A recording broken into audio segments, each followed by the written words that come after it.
33,000 yung first time lang to malinis, oh. Ano, nahiwalay na natin. Sobrang dumi. Okay, malinis na. Dati wala tong butas, ngayon meron na. Ito guys, maglilinis naman tayo ng throttle body. Ito yung throttle body ng Honda Click. Tapos ito yung mga sensor niya. Ito yung injector. Tapos ito, lilinisan natin to. Kasi medyo madumi lang. Medyo madumi lang. Parang inano ko na yan ng kamay eh. Pero sige, linisin natin yan. Linisin natin to. So ito na mga bay, dahil wala tayong tagahawak ng camera, niluwagan ko na yung mga bolt, tapos pati yung sa injector. Tapos nangiram din ako na 12 open range kasi yun yung kailangan sa kable. Number 8 at number 10 na socket range. Tapos yung mga connector ng mga sensor. So ito na yung throttle body natin, oh. 33,000 yung tinakbo nito. Tingnan mo. First time lang to malinis, oh. Ano, sobrang dumi, oh. Tapos tatanggalin din natin to, yung mga sensor na to, para malinisan.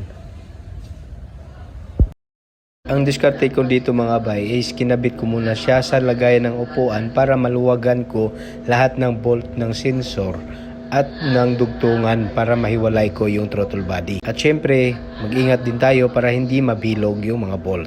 At dito tinanggal ko na dahil maluwag na lahat ng bolts na nakakabit. So ito, nahiwalay na natin. Sobrang dumi.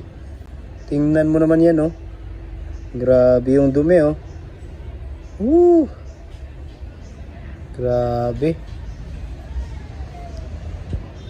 At dahil nahiwalay na natin yung throttle body, so umpisa na natin mag-spray sa lahat ng butas. Tinanggal ko na din po yung sensor. At di ako nakontento, hinugasan ko pa yan dahil yung carb cleaner ko pangit at hindi nakakatanggal ng dumi. So ito na yung throttle body natin na nalinis. Yan, oh. Yan.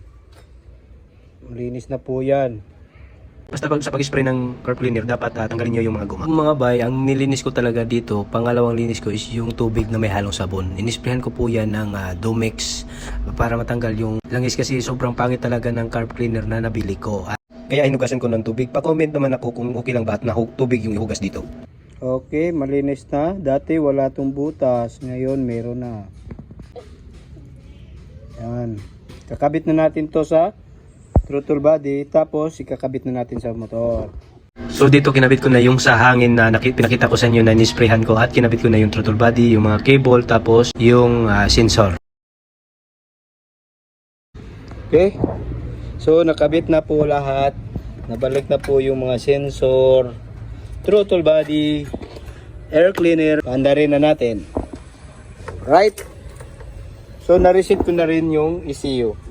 Sa pag-reset nito, itong green tsaka brown, i-jumper mo lang yan. Gagamit ka ng ganito. Tapos, full throttle.